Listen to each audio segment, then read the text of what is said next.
In what could possibly end the longest conflict since the Second World War, President Trump is all set to dial President Putin to find possible peace options to end the Ukraine war.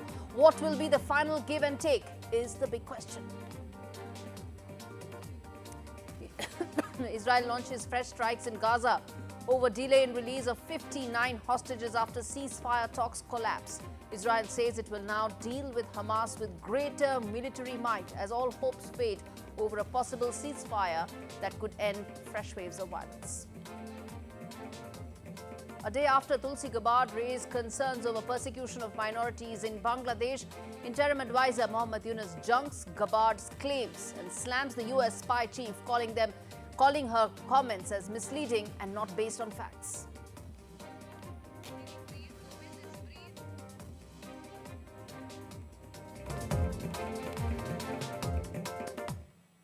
Undocking confirmed. Freedom is free of its moorings. Hours to go for touchdown for astronauts Sunita Williams and Butch Wilmore as the team of Crew 9 begin their earthbound journey. The world awaits the splashdown. Prime Minister Modi wishes Sunita Williams and looks forward to hosting the astronauts soon. It seems it's the end of the road for Sudiksha Konanki, the 19-year-old Indian-American student who has been missing for almost 2 weeks in Dominican Republic. Sudiksha's parents now ask the police to formally declare her as dead.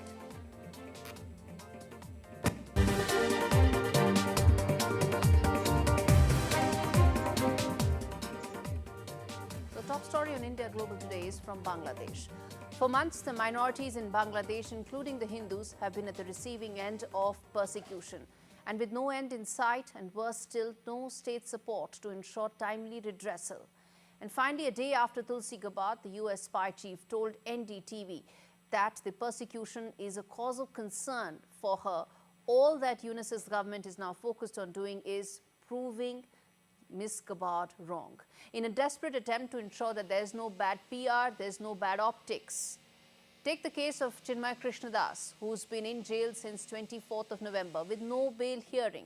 And there are many more such instances, viewers, where one can see the persecution that the minorities in Bangladesh have been at the receiving end of, with no possible hopes of getting redressal. So why is it that Mohammad Yunus is only focused on junking Ms. Gabbard's claims and statements rather than doing something about it? Before I go any further, I want to play out that soundbite where Tulsi Gabbard spoke about this in an interview with NDTV's Vishnu Som. The long-time unfortunate persecution and killing and abuse of religious minorities, Hindus, Buddhists, Christians, Catholics, and others, has been a major area of concern for the United States government and, of course, President Trump and his administration. The talks are just beginning between President Trump's new cabinet coming in and the government of Bangladesh, but this continues to remain a central focus area of concern. Mohammad Yunus has a lot to handle. He needs to, in fact, fix a lot of things. He needs to fix the economy that's been in the doldrums since the student revolution last year. He needs to ensure reforms. He needs to conduct elections. But why is it that the focus has been on mainstreaming Islamists, denying justice, and in fact proving Ms. Gabbard's statements wrong when there are photographic and video evidence proving what she said on NDTV? Let's get you those big questions that I'm going to now put forth to my guests joining me today on India Global. Some of those questions on your screens right now. First, Dhaka is focused on slamming criticism over minority safety. Why is it that they are doing that? Second key question, is Yunus' government now covering up violence against minorities just by saying and making those comments that Mohammad Yunus is and his government is? The third question, will Trump administration respond to Yunus's denial? That's a very important aspect of ensuring there's justice. And finally, will India take up the issue of minority persecution with Dhaka? We've said about this in the past. Would we take this up going forward, especially when there's been a complete denial that's come in from Mohammad Yunus's government? Before I get in my guests from Dhaka, which is Muqtadir Rashid, who will be joining me in a minute, let me now get in Pinak Ranjan Chakrabarti, who's a former secretary of MEA, former Indian High Commissioner to Bangladesh as well. So you heard some of those comments that Tulsi Gabbard made, and you also heard some of those complete denial that Mohammad Yunus's administration has come out with. It's far easier to deny than to actually give justice to minorities, isn't it? The Yunus regime has been in denial right from day one that any attack on minorities, etc., particularly Hindus, is not communal but political. In other words, while accepting that there have been attacks on Hindus, he has tended to describe it as political. That is, they were seen to be Awami League supporters. Hence, the attacks took place, and hence it was political. Later, of course, it was proven that these attacks were also purely communal in many places, something which they acknowledged. But they tried to cover it up, and that process is still on, because ultimately it impinges on the image of the country, and everybody sees Bangladesh, what is happening in Bangladesh, as not as something that is not expected. That some people who are anti-Awami League and pro-Islamists are running the agenda in Bangladesh. That is the reason why I think the Yunus regime has been in denial about some of this violence against minorities. Do you expect the Trump administration to take this up? Because, it's not just one-off instances. This pattern has been going on since 5th of August. As I said, take the case of Chinmay Krishnadas. He's not had a bail hearing for over 2 months now. Well, that Chinmay's case is certainly a very blatant case of discrimination, because surely, I mean, if you have the rule of law, his case should have come up for hearing, at least for bail, and I mean, bail could be denied. But I don't see why he has been targeted. I think he has been targeted because of the Islamists. It is the Hifazat al-Islam which filed the cases, all with the support of the government. I believe he was targeted because he was able to organize the Hindus for demonstrations, and also, fill them with a sense of, courage that, that they are also citizens of Bangladesh. And why should they leave? Because most of the Islamists want the Hindus to leave the country so that they can have a 100% Muslim country. At least some sections of the Islamists believe that that is their goal and agenda. So I think that is one case of discrimination that should not, that is continuing, I must say. And I hope, something is done to at least, Indeed. To give him some legal recourse. Indeed. Let's put that to Mr. Rashid joining me from Dhaka. He's one of those guests who's open to reason and also open to facts. So Mr. Rashid, respond to the comments that have come in, completely slamming Tulsi Gabbard's statements, where she did say that the persecution against minorities, including Hindus, is worrisome. By just slamming her and junking her comments, Bangladesh is doing a huge disservice to its entire minority population, which has been at the receiving end of the persecution. Thank you for having me here. I don't think, I definitely appreciate Tulsi for making serious concern about Bangladeshi minorities. And of course, she has a right to express her concern. But at the same time, I would say that what kind of reaction Dr. Yunus government so far taken? For my, as far as I know, government is serious about any kind of attacks taking place, any place across the country. So they are taking very serious step in any case when any such reports are coming.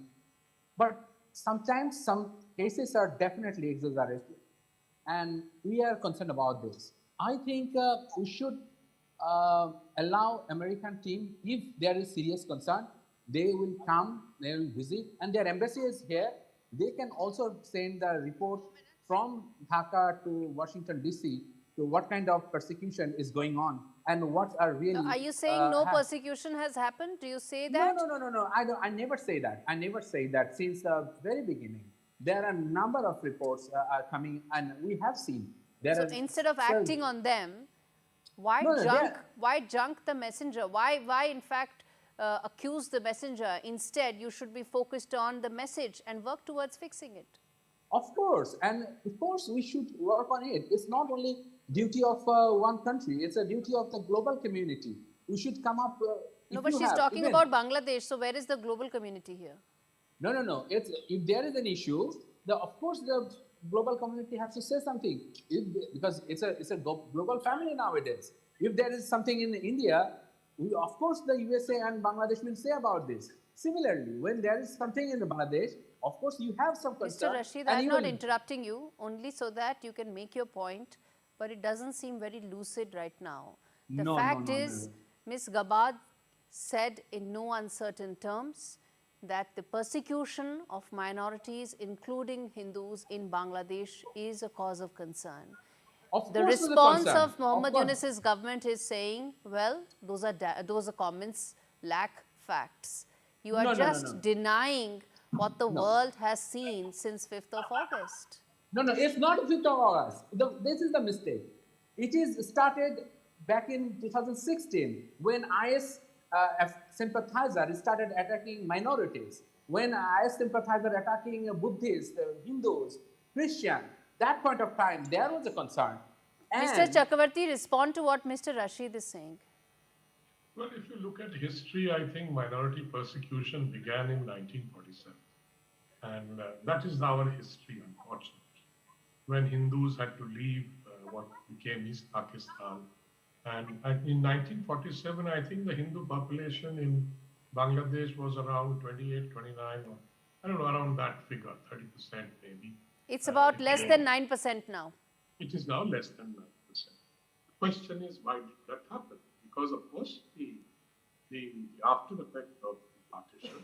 But later on in 1965, during the East Pakistan days, many Hindus left because they were forced to leave, because they were persecuted. There was no doubt about it. But that was Pakistan's policy. After 71, we hoped that this would end. But I'm afraid it did not. It continued, although the numbers came down. I have served 6.5 years in Bangladesh and received so many thousands and thousands of petitions from Hindu families saying, please save us. You know, they want to take over our land. And so that has continued under almost every government, including the Awami League government, I would say.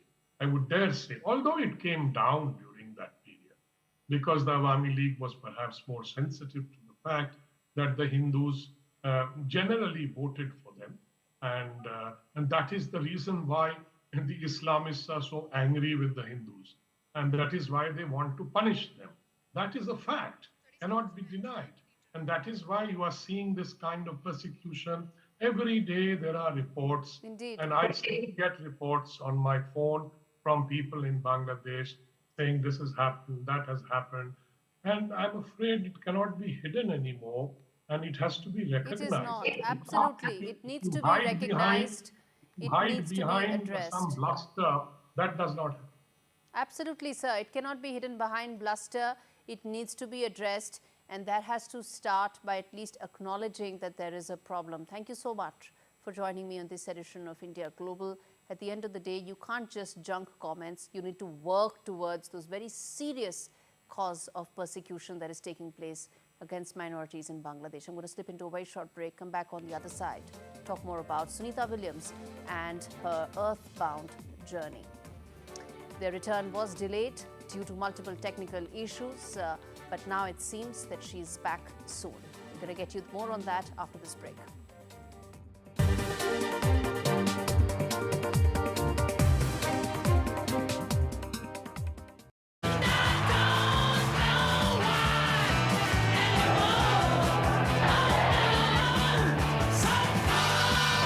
The UK's first human heart transplant has been completed, supported by the British Heart Foundation. We were a noisy generation, but it might be something quiet we do that becomes our greatest legacy. Leave a gift in your will to the British Heart Foundation and fund groundbreaking research that could help save millions of lives. Search BHF Wills. Few of us ever look after our ears as much as we should, even when hearing loss can interfere with everything that makes us, us. Relationships, passions, independence. But you can keep living the life you love. All the laughing, dancing, and connecting. When you personalize your hearing care with Hidden Hearing, discover how it's possible to keep being you. Hidden Hearing. Your hearing is our expertise. The war in Ukraine continues to put children in terrible danger. Homes, schools, and hospitals have been destroyed. Families are still displaced from their homes. UNICEF is providing warm clothes, boots, and blankets to keep children and babies warm. £32 could help provide warm winter clothes for a baby or young child. Search UNICEF Ukraine or text WINTER to 84902 and help make a difference for children today. And here's the dining room. There's a lovely garden, plenty of room for a trampoline. It's beautiful. Our relationship with money is formed from a young age. Nice to meet you both. Well, we've seen a house we really like. That's why we're here to help you take control and find a mortgage that suits you, whether you're buying, moving, or looking for a better rate.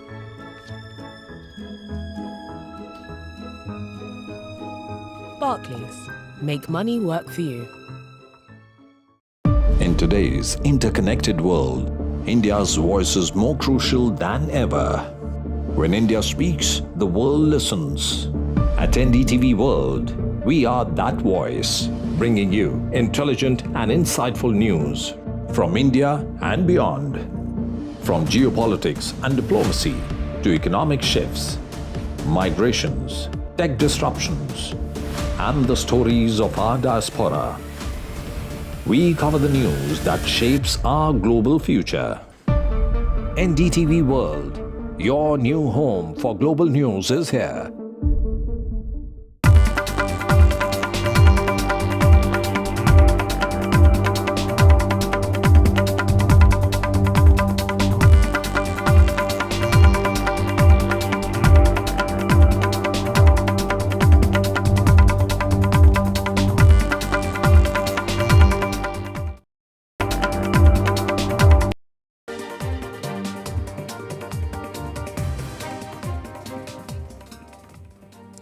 NASA astronauts Sunita Williams and Butch Wilmore are finally heading home after an extended 9-month stay on the International Space Station.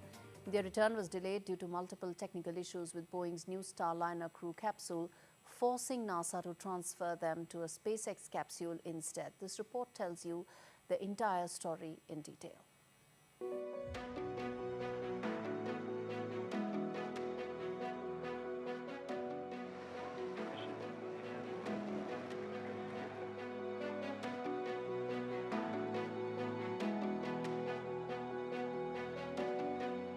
NASA astronauts Sunita Williams and Butch Wilmore were meant to spend just a week in space, but stayed nearly 9 months due to delays with Boeing's Starliner spacecraft.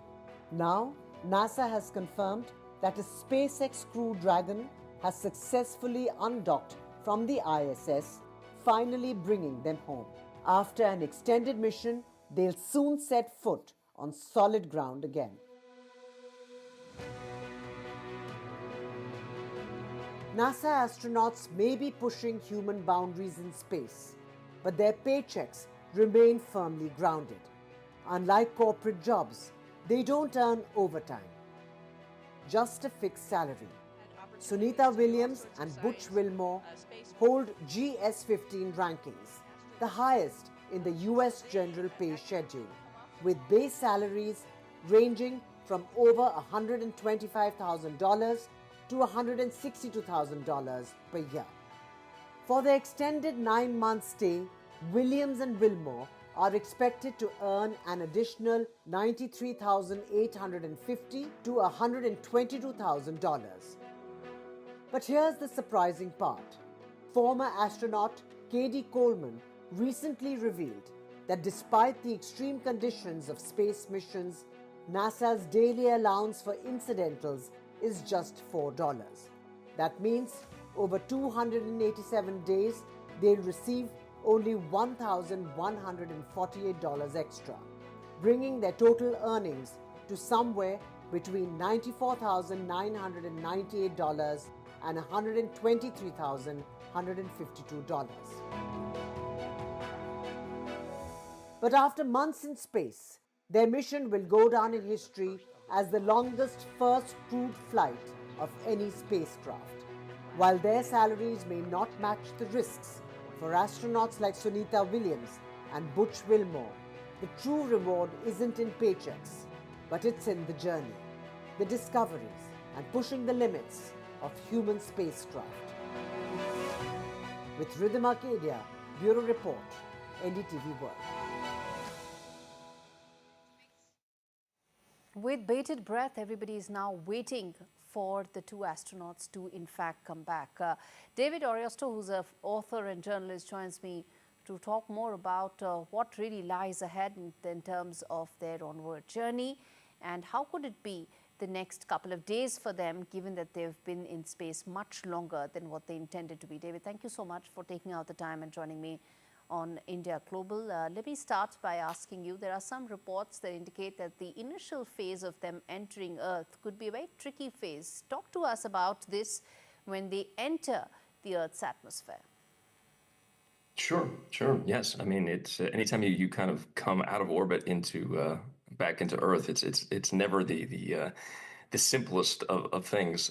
Typically, what will happen when the ISS is traveling around the Earth's atmosphere, it's going about 17,500 miles an hour. And so that's kind of why you feel that microgravity. You're essentially sort of falling around space.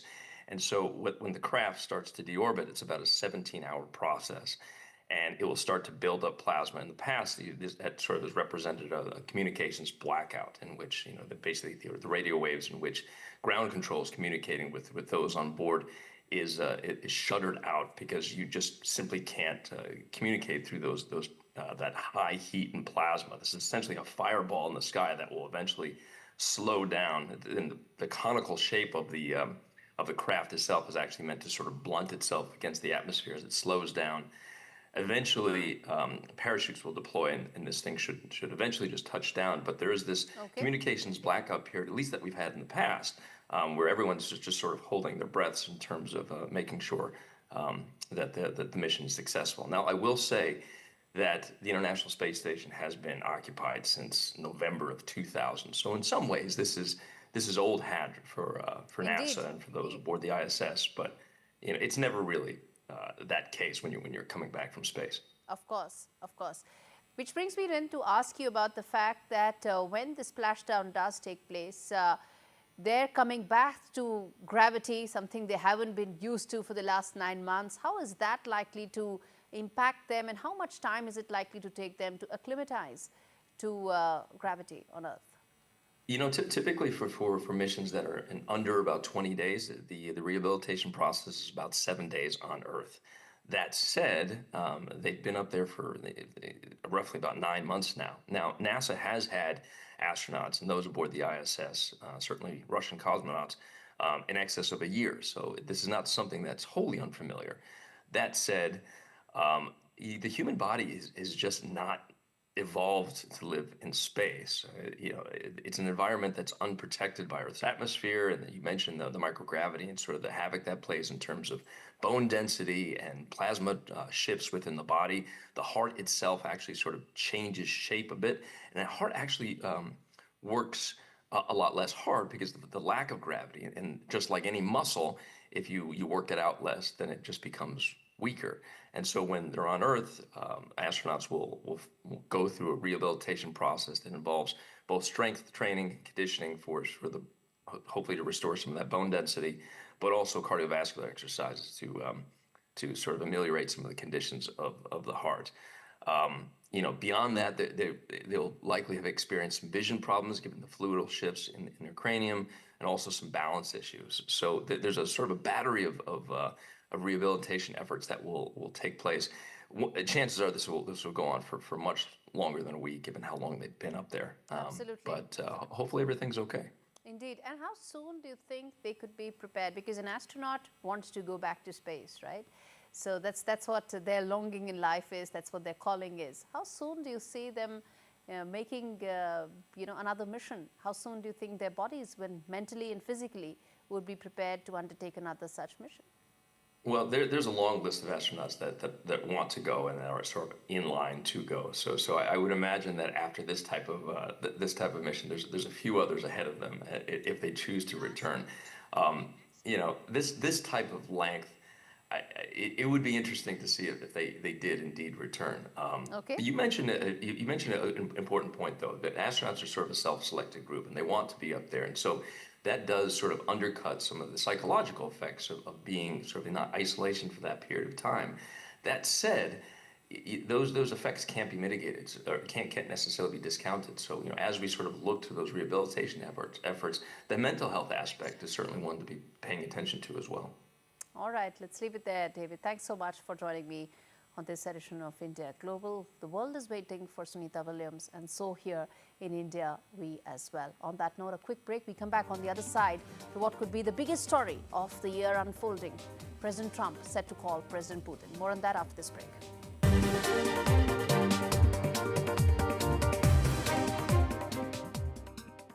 This is Harvard India Conference. We talk about what India will be going forward. The fact that you chose to call your company Bharat, the fact that you chose to come back at a time when Indian healthcare and biotechnology industry was not where it is right now. The fact that starting a company wasn't so easy in India. And the fact that the STEM industry, the scientific R&D industry in India was not where it was almost 30 years back. What got you here? Because as I said, a conversation with a woman entrepreneur should start with about what it is like to be a woman entrepreneur in India. It's this journey for me, because I have to mention to you that all the introduction that was made with all humility, I would have to share it along with my executive chairman, Dr. Krishna Eller, with whom I traveled this journey for the last 40 years. And it was way back in 1986 that both of us, with our 2-year-old daughter, moved to the United States.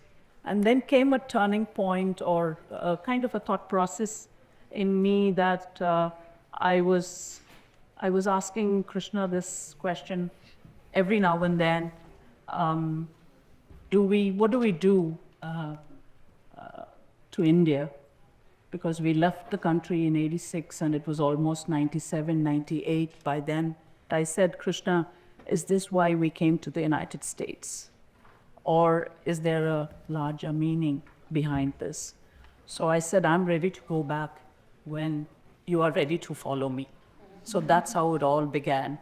What made you name your company Bharat? Bharat was coined by me because I did all the paperwork. I said my background was in economics.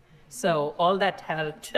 So I used to do all the paperwork, filling all the forms to the banks and the government offices and everything. I mean, everything is paperwork ultimately. Even today, if you still have to type it on your systems. I called it Bharat because I said, in my own thought process, I said, I belong to India. I grew up in India. I took all my initial years of growing up, my education, my children, my parents, the upbringing, the value systems, until college that I was there. I said, I could not think of a better name because I know Bharat stands for many, many, many more things glorious in the past as well. So I said, it cannot be called anything else but Bharat. How life works.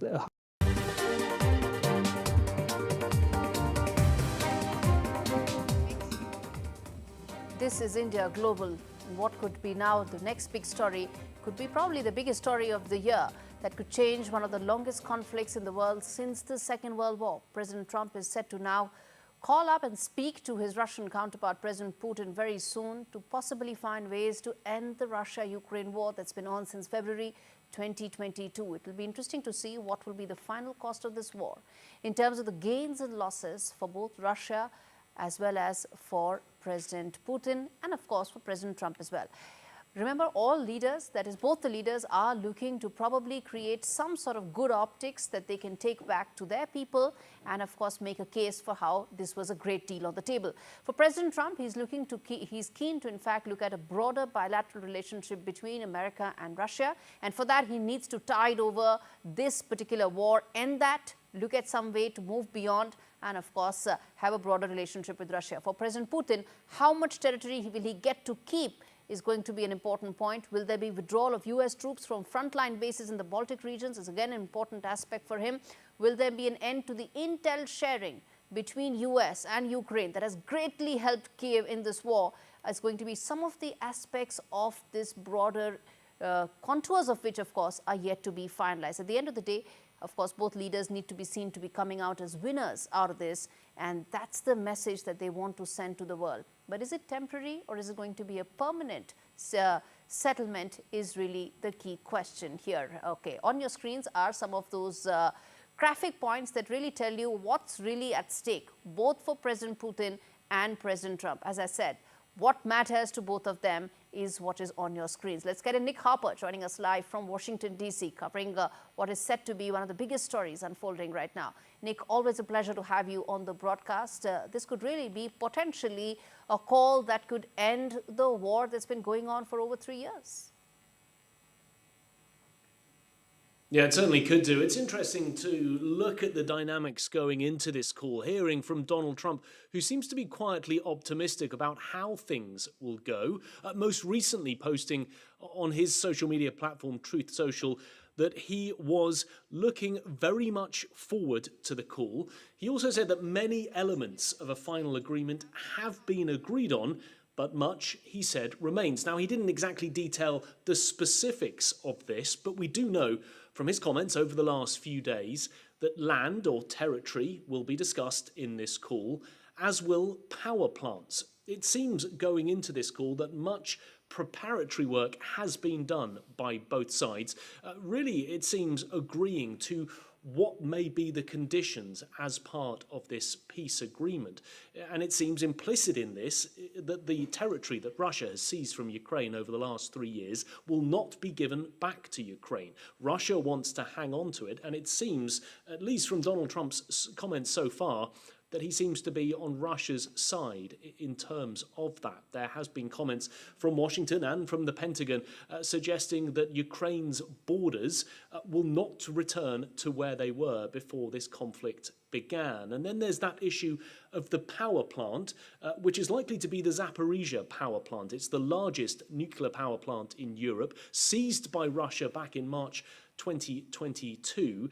Ukraine would love to have it back, but Russia, I imagine, will want to hang on to this. It's likely to be a bargaining chip in these discussions. What's unclear is what will happen out of this call. Will both sides, the US and Russia, agree to a 30-day ceasefire, or will they be able to push things even further forward, perhaps getting to the point of some sort of draft document that could then be looked at and agreed on by Ukraine, which could perhaps be the framework for a final ceasefire deal. This call, we're told, is likely to take place between 9 and 11 local time. It's just gone 9 a.m. in the morning here, so really that call could be happening anytime soon. We're likely to hear from the White House in the coming hours exactly what was discussed between the two leaders.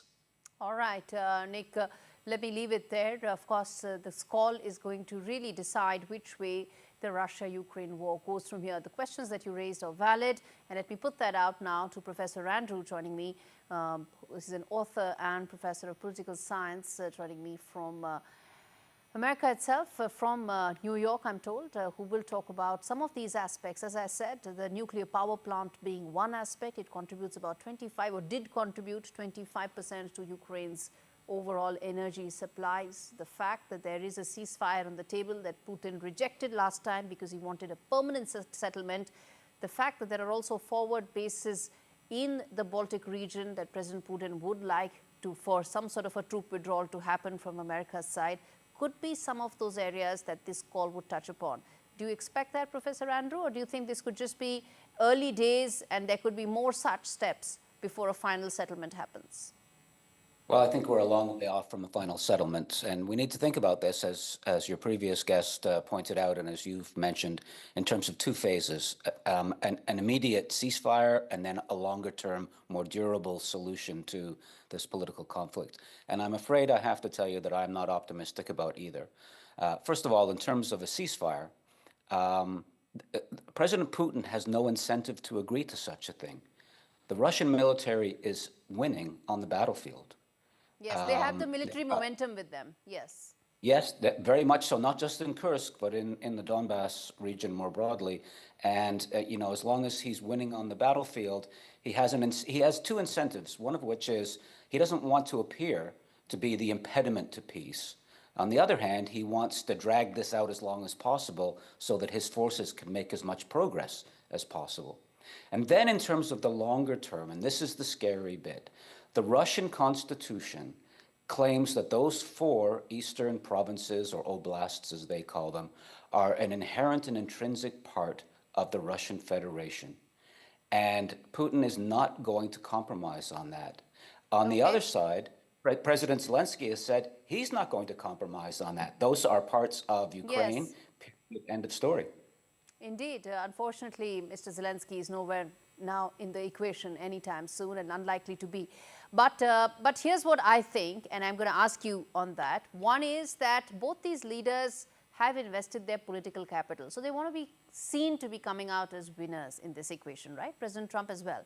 So he would want that the largest takeaway is that he's been able to end this war in some way or the other, keep going now, move ahead and move on with life, right?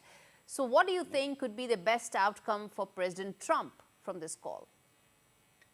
Well, I don't see a good outcome. I mean, there'll be a lot of smiley faces and a lot of kind of metaphorical backslapping, and everybody will be kind of happy, but he won't get what he wants because Putin doesn't have, the incentive structure is not there for him to compromise. And on the Ukrainian side, there's no incentive structure to compromise. Okay. Other than the Ukrainians are losing the war. I mean, they want out. They want some resolution to this in the short term, medium term, and long term. But I don't see, I know Trump fancies himself as the master of the art of the deal and so on. He's going to be looking for some simple transactional arrangement, and it's not there. Finally, the reality is, finally, do you see that in some way that it could come down to Mr. Zelensky not agreeing to some terms? Maybe the terms could be such that it will not be palatable to Ukraine and that it will probably come down to how Ukraine is the impediment to peace? I think that's the way, you know, Trump has approached this. He's browbeaten Zelensky and he's tried to seduce Vladimir Putin because the U.S. has no leverage left with respect to Russia. But I think that strategy it's run its course. I mean, I don't think there's any way forward. There's not much more you can do to beat up the Ukrainians to get them to concede things.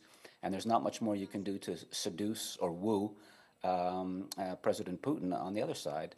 I don't think, despite the fact that he fancies himself the master of the art of the deal, I just don't think there's a deal to be done here. I'm happy to be proven wrong. Too many people have died. Too much destruction has been levied, but I'm not optimistic. Too many resources in terms of military and men have gone in. So probably it's time to find out some sort of a settlement. Professor Andrew, always a pleasure to have you on the broadcast. All eyes now on which way that phone call goes and whether this will pave the way for some sort of a settlement or not. I'm going to slip into a break, come back and talk more on the other side about the other war that continues, which is the one in Gaza. Stay with us. We come back and talk more on that.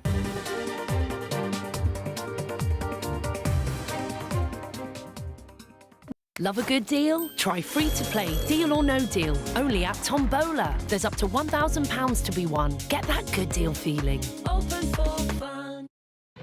We all love a bargain, like these flatmates who switched to Vodafone and are now paying less for their full fibre broadband, which means they can still stream 2 shows at the same time. But for less. Still gaming with mates, but for less. He's behind you. Reliable full fibre broadband for less from Vodafone.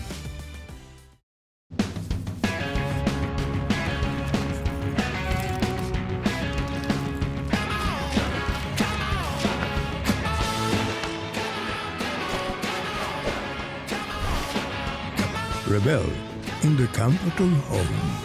IKEA, the wonderful everyday. I gotta be me. What in here? Sauce up your sandwich with Walker's Heinz ketchup flavour crisps. With Post Office Over 50s life cover, enjoy peace of mind knowing your family will receive a guaranteed payout when you're gone. UK resident 50 to 80, your guaranteed acceptance. No health checks and from just £1.15 a week. Plus free 24/7 GP access with the health and wellbeing benefit. Purchase and receive a £125 gift card for amazon.co.uk, Tesco or M&S. Call Post Office on 0800 171 2211. Who do I trust for business insurance?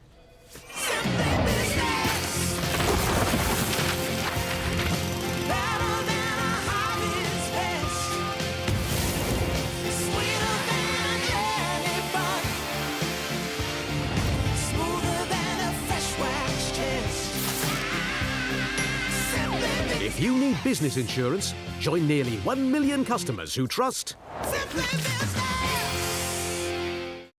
Quidco gives you cashback every time you shop on over 5,000 brands. It always pays to Quidco. Sign up and start saving today. Visit quidco.com. Whatever you need to ask about cancer, Macmillan's free support line is just a call away. Hello, Macmillan. Whether it's money, am I going to lose my job? Getting on with life, Can I still go abroad? Get insurance? or just need someone to listen. How do I tell them? Our specialist advisors are here to help as often as you need them. Whatever you need to ask, cancer, money, life, call us now on 0808 134 1000. It feels good knowing that your future's in hand. Evlo can offer you a loan from £1,000 to £15,000, whether it's for home improvements or for some of life's big moments. Evlo looks beyond your credit score and always takes a case-by-case approach. Visit evlo.co.uk to get your conditional decision in minutes. Works, how life works. The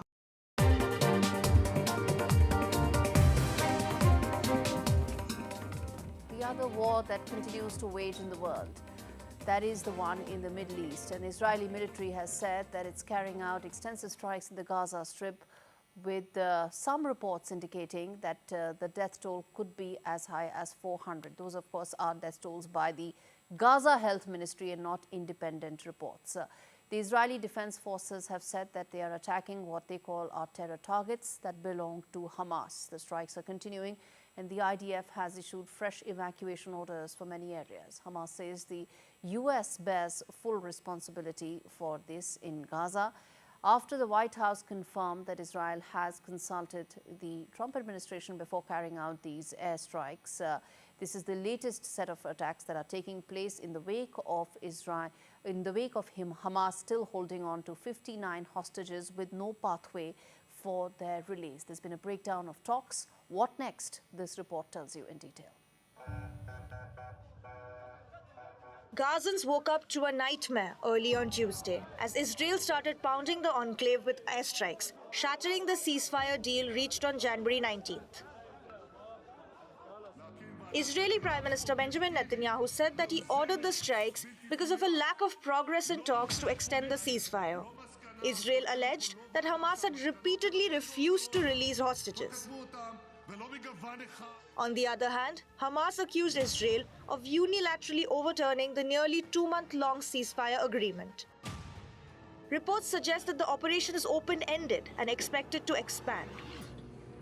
Meanwhile, Washington voiced support for Israel's actions and said that it had been consulted about Israel's latest operation. Phase 1 of the ceasefire has ended, but Israel and Hamas have not been able to agree on a way forward for Phase 2.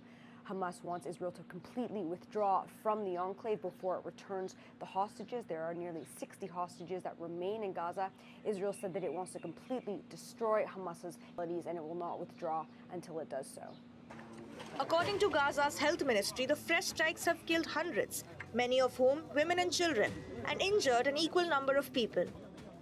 Gazans have expressed their disbelief and despair, saying that the strikes have been more intense than ever before. كان لنا امل انه توقف الحرب وعسبت انها تنتهي المصيبه اللي احنا فيها لكن بشوف الحرب رجعت من اول وجديد مش عارف يقول لك إن الله إيش بدنا نعمل هذا اللي بصير فينا هذا جحيم. The strikes have shattered a period of relative calm in the region and raised the prospect of a full return to fighting in a 17-month war that has killed almost 50,000 Palestinians and reduced most of Gaza to a rubble. With Vishal Vivek, Bureau Report for NDTV World. There are 59 hostages that are still with Hamas. There is no pathway as to when they will be released. Hamas says that it wants Israel to completely vacate the enclave before they release those 59 hostages. That, of course, is a deal breaker, isn't it? Which is why I ask this, that is the peace deal now off the table? Is Netanyahu, Prime Minister of Israel, facing a crisis of confidence because those families of 59 hostages who've been with the Hamas terror enclaves for almost 17 months, they need answers. They want their loved ones to come back. And will Donald Trump now focus on this war after he is done with the Russia-Ukraine war? Because there's expectation he may find some sort of a negotiated settlement there. What about this war in the Middle East? Phase 1 of the ceasefire happened. Some hostages were released, but phase 2 is where things seem to be stuck. And in the midst of all this, we also talk about the role of Iran. Let's get an international human rights lawyer joining me from Tel Aviv. She's the CEO of International Legal Forum and senior fellow, joining me on the broadcast, Mr. Arsen Ostrowski. And I also have, in fact, Sophie Fullerton, who is joining me from Istanbul to talk more about, well, what are the options on the table here? Let me start with you, sir. The fact is, as things stand right now, Mr. Arsen, that there is no deal on the table, and Israel is now looking to completely ensure that what it feels are those terror enclaves that continue in Gaza are eliminated. The question is, what happens to those 59 hostages? Thank you for having me, and that's a very good question. I think to a large extent what happens next is in the hands of Hamas. It did not have to be this way, but effectively Israel was left with no alternative. The ceasefire essentially ended March 1st at the end of the completion of the first phase. So what we've seen in the last 2.5 weeks or so is essentially a de facto ceasefire and a period of some 2.5 weeks of calm for Hamas in Gaza. However, without any hostages coming out. Now, that situation, that kind of status quo is certainly unacceptable to Israel.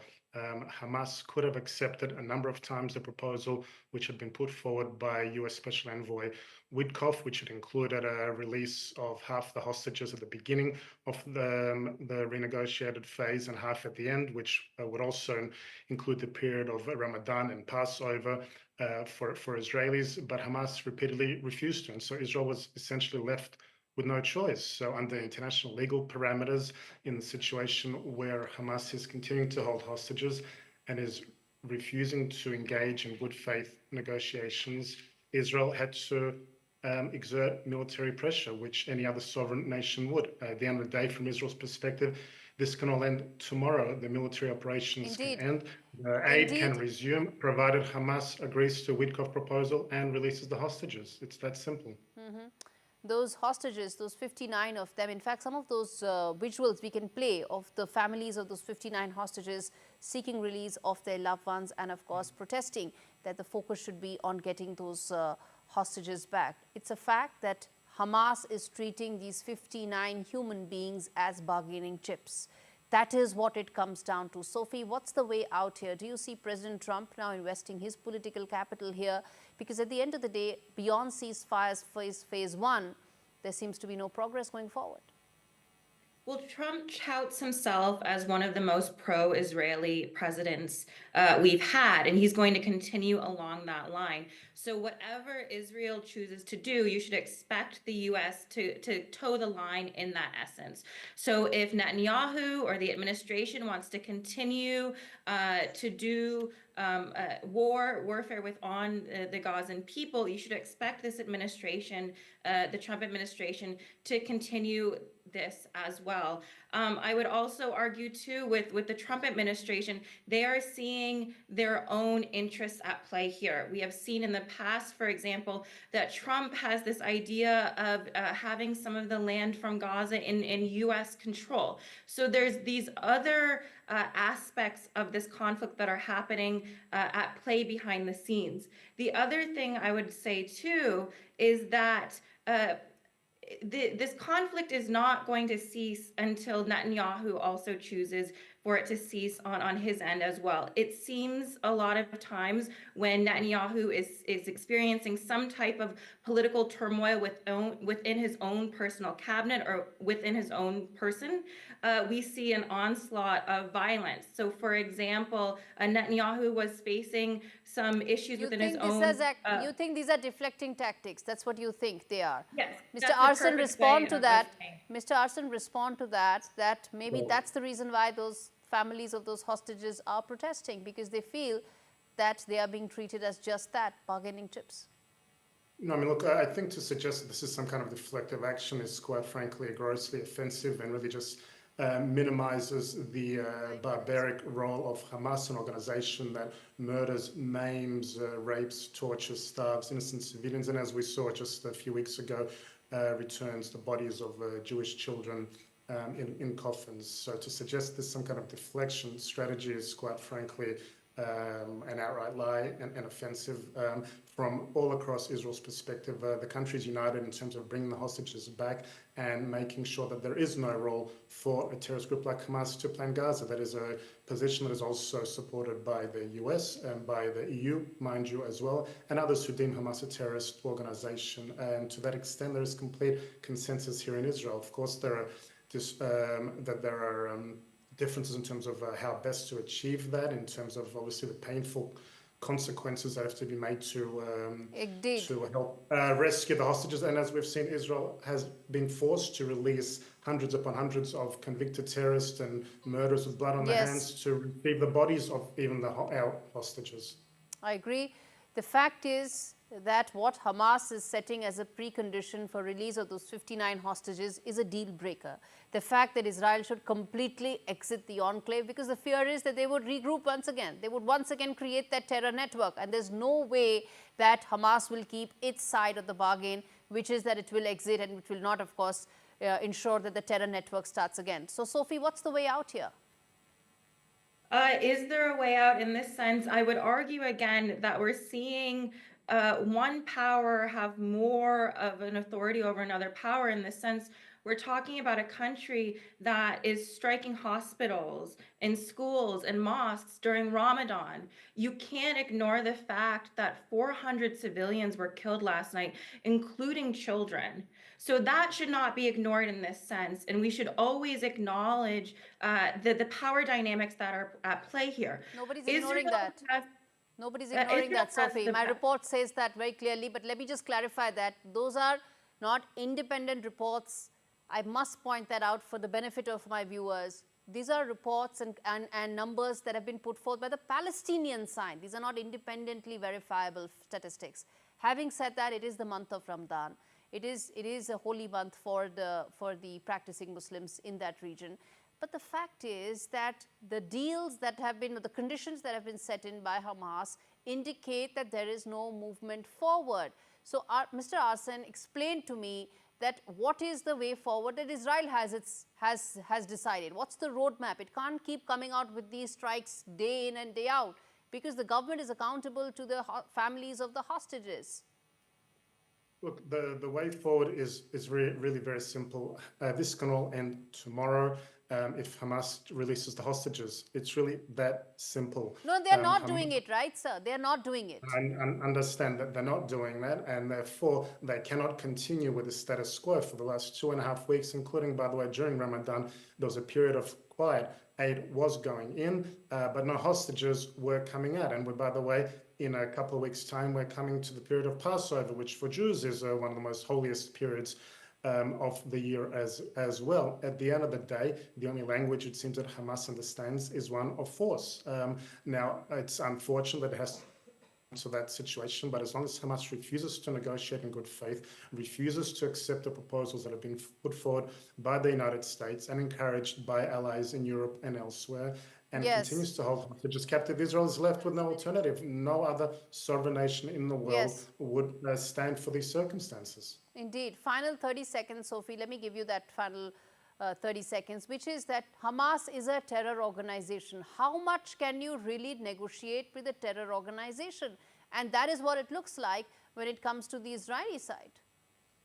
I agree in the sense that no country should have to negotiate with a terrorist organization, but should civilians be caught up in this? No. And that is going to be my final argument here, that there needs to be a consensus that human rights and dignity are put at the forefront here, even when it comes to warfare and conflict. So that should not be ignored as this conflict continues to move forward. Indeed, I have to leave it there. There are two sides to this, but the one and biggest thing that one needs to remember is that Hamas holds 59 hostages right now since the last 17 months, using it as a bargaining chip. But the fact is, this cannot end the way it is going on right now. A negotiated settlement will have to be created, and probably that's where President Trump will have to focus. On that note, completely timed out on this edition of India Global. Thanks for watching.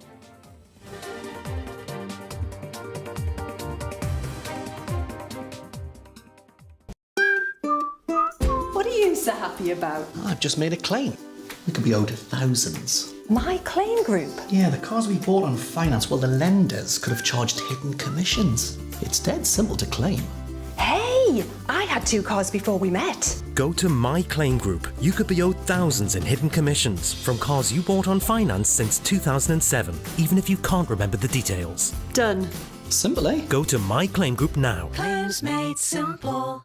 When I woke up, they said, Alyssa, you've got leukemia. We found out that the chemo wasn't working. Cancer is still the biggest killer of children in the UK, but innovative new treatments could help beat cancer for more children like Alyssa. I'm cancer-free now.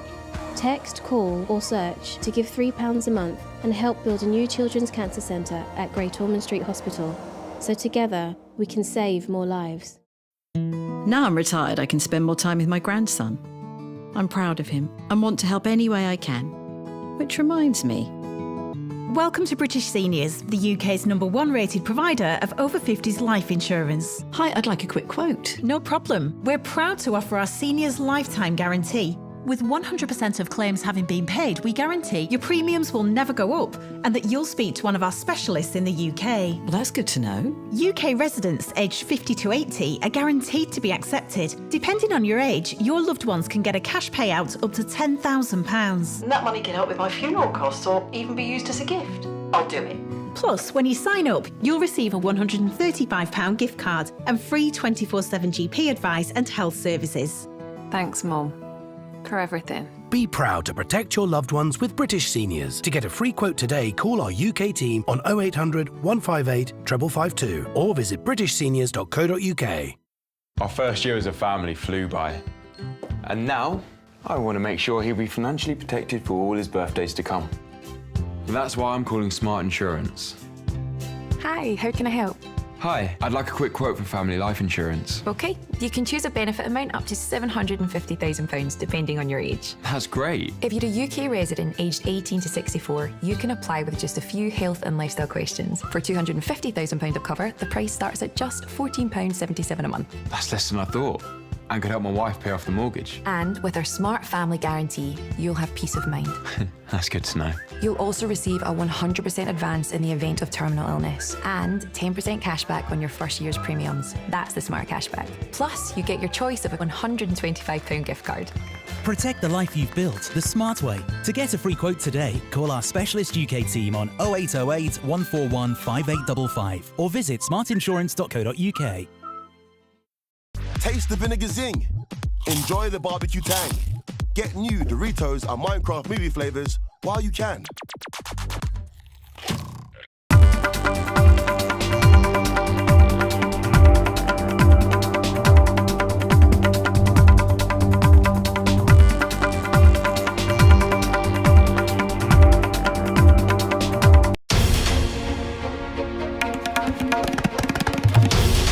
This is NDTV.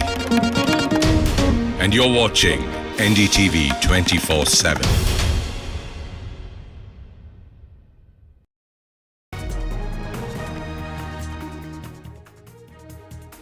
Hello and welcome to the Southern View. I'm Veera Raghav. Lots lined up on the show this evening, including a special focus on the political face-off in Tamil Nadu. But first, let's take you through the headlines we're tracking this hour. In the Rania Rao gold smuggling case, the DRI tells the court that it has proof that the second accused, Tarun, a US citizen related to a powerful business family in Bengaluru, was closely involved in the gold smuggling. Strongly opposes his bail plea. A fresh row erupts in Telangana over poll promises. Again, BRS protests against Chief Minister Revanth Reddy, questions where the scooties promised to girls are. The Congress assures that all promises will be fulfilled once the government settles the financial mess left behind by the BRS. Presidents Vladimir Putin of Russia and Donald Trump of the United States hold a phone call this evening to discuss settling the Ukraine conflict. Could this be a landmark moment?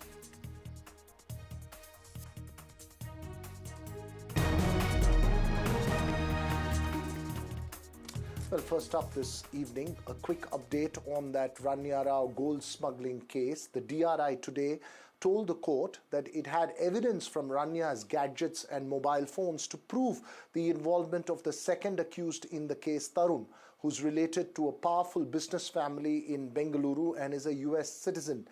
The DRI told the court that Tarun and Rania were in Dubai on the 3rd of March and that Tarun had aided and abetted gold smuggling. It also told the court that there was a lookout notice against